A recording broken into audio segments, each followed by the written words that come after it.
বাংলাদেশ জামাত ইসলামী পটুয়াখালী জেলা শাখা কর্তৃক আয়োজিত সম্মানিত বিশিষ্টজন, সম্মানিত রাজনৈতিক নেতৃবৃন্দ এবং সম্মানিত সাংবাদিক বৃন্দের সম্মানে আজকের ইফতার পার্টিতে সম্মানিত সভাপতি, জামাত ইসলামী বাংলাদেশ পটুয়াখালী জেলা শাখার সম্মানিত সভাপতি, আমাদের সকলের শ্রদ্ধাভাজন বিশিষ্ট আইনজীবী জনাব আলহাজ নাজমুল হাসান, উপস্থিত আছেন বিভিন্ন রাজনৈতিক দলের সম্মানিত নেতৃবৃন্দ, জেলা বিএনপির সম্মানিত নেতৃবৃন্দ,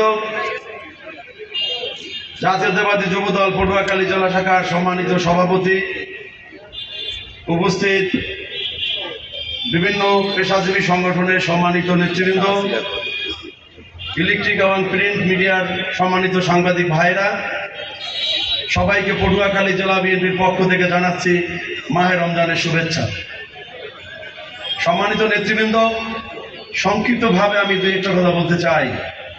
আমরা সকলে জানি গত 16টি বছর এই হাসিনাই ফ্যাসিস্ট রেজিমের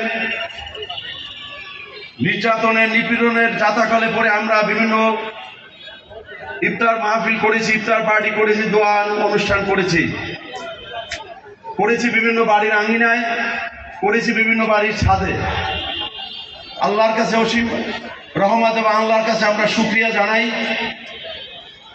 24শে জুলাই আগস্টের ছাত্র জনতার এই বিপ্লবের মধ্য দিয়ে এক নতুন বাংলাদেশের সূচনা হয়েছে এবং এই নতুন বাংলাদেশের সূচনার মধ্য দিয়ে আজকে বিএনপি সহ বাংলাদেশ জামাত ইসলামী আজকে আমরা এই উন্মুক্ত মাঠে সকলকে নিয়ে খোলা মনে আমরা আজকে এই ইফতার মাহফিল করতে পেরেছি। এজন্য মহান আল্লাহ রাব্বুল আলামিনের কাছে আমরা কোটি কোটি শুকরিয়া জানাচ্ছি। আজকে ইফতার মাহফিলে আমি সকলের কাছে দোয়া চাচ্ছি শহীদ রাষ্ট্রপতি জিয়াউর রহমানের রূহের মাগফিরাতের জন্য। আমি সকলের কাছে দোয়া চাচ্ছি আল্লামা দেলোয়ার হোসেন সাঈদী সহ যারা এই ফ্যাসিস্টের কবলে পড়ে যারা শহীদ হয়েছেন সেই শহীদদের রূহের মাগফিরাতের জন্য আমি সকলের কাছে দোয়া চাচ্ছি। বিগত 16 বছরে এই ফ্যাসিস্টদের কবলে পড়ে যারা গুম হয়েছেন, খুন হয়েছেন তাদের জন্য দোয়া চাচ্ছি যারা নিখোঁজ ছিলেন তাদের জন্য। বিশেষ করে দোয়া চাচ্ছি সাবেক প্রধানমন্ত্রী বেগম খালেদা জিয়ার মুক্তির জন্য। আমি দোয়া চাচ্ছি আমাদের ফিলিস্তিনের ভাইয়ের আজকে যে নির্মম নির্যাতনের মধ্য দিয়ে আছে, আমরা আজকে উন্মুক্ত আকাশের নিচে আজকে ইফতার মাহফিলে আমরা আয়োজন করেছি এবং আমরা সেখানে সকলে সমবেত হয়েছি। কিন্তু আজকে এই সময় এই দিনে আমাদের ফিলিস্তিনের ভাইয়েরা কত বর্বরচিত নির্মম নির্যাতনের মধ্যে আছে।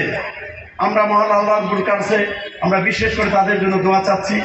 আল্লাহ যেন এই ফিলিস্তিনের সকল মুসলমানদেরকে আল্লাহ রক্ষা করেন, আমাদের সকলকে রক্ষা করেন। আমরা আগামী দিনের একটা সুস্থ সুন্দর একটা স্বপ্নের বাংলাদেশ আমরা রচিত করতে পারি।